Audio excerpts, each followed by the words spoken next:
nom, Antonio Tusso. Sa particularité, combattant de karaté Kyokushin.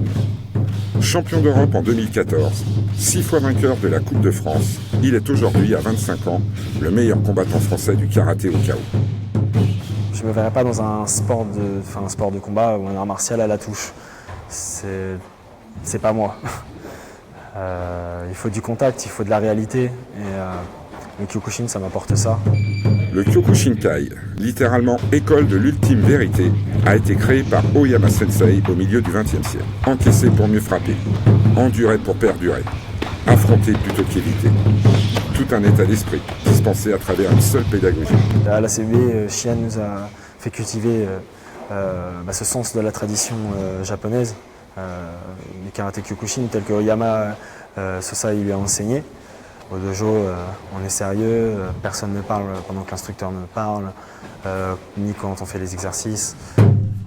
Shihan, le professeur, c'est Jacques Legray, 7e dan. 50 ans de karaté Kyokushin cette année. Élève d'Oyama au Japon, il fut l'un des pionniers du style en France. Aujourd'hui, c'est Julien Portery qui entraîne les combattants. 4e dan, il suit Antonio Tusso depuis plus de 7 ans. Antonio est, avec les années, relativement facile à entraîner, mais il a tellement d'énergie qu'au début, il était compliqué de pouvoir la canaliser dans la bonne direction. En 2017, Antonio Tusso va devoir regorger d'énergie pour parer les coups. 2 échéances internationales majeures se profilent. La première, les championnats du monde par catégorie de poids, organisés seulement tous les 4 ans. Devinez l'ambition du champion. Être champion du monde. Aux mondiaux de Tokyo, mi-avril, les 8 meilleurs combattants de la planète vont s'affronter. Et il n'en restera qu'un. Dès son premier combat, Antonio Tusso sera opposé à son meilleur ennemi, le russe Zouborev, son tombeur en 2013. Je l'ai rebattu au championnat d'Europe en finale en 2014. Et là, il m'a rebattu à New York. Comme Zouborev, les autres combattants sont aussi des professionnels. Il y a les 2 japonais qui ont un cardio incroyable, qui sont très techniques. Et on a un russe qui s'appelle Ashot Zarignan. Il faut faire attention. Il tape très fort, très fluide, très belle technique. Il est dangereux, il est très dangereux. Ce combattant volontaire et spectaculaire, 1m84 pour 78 kg, enchaîne les adversaires dans la pure tradition du Kyokushin, pour endurcir son mental, pour développer sa résistance. Il s'entraîne 2 fois par jour, 6 jours sur 7, de 1 heure à, parfois, tenez-vous bien, 5 heures d'affilée. Il y a 4 ans, pour sa première participation, il était jeune et inexpérimenté. Pas cette année.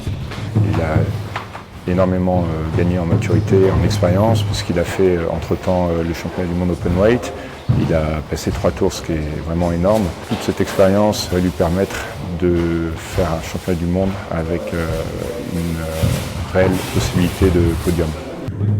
La victoire, oui, mais pas à n'importe quel prix. Le Kyokushin, c'est un état d'esprit transmis au fil des décennies. Une attitude qu'Antonio Tusso puise chez ses aînés, pour prendre de l'amplitude afin de tutoyer la plus haute altitude. Les grands champions, Andy Hug, Feitosa, Philo, ils sont toujours su rester très humbles. Et ça, c'est une part du Kyoku qui me plaît.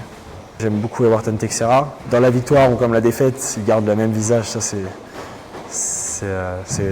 beau. Je trouve ça bien. Et il paraissait vraiment invincible et j'aurais voulu être invincible comme lui. Une chose dont on peut être certain, c'est qu'Antonio Tusso ne trahira pas les anciens. Victoire ou défaite, il n'en laissera rien paraître. Tous.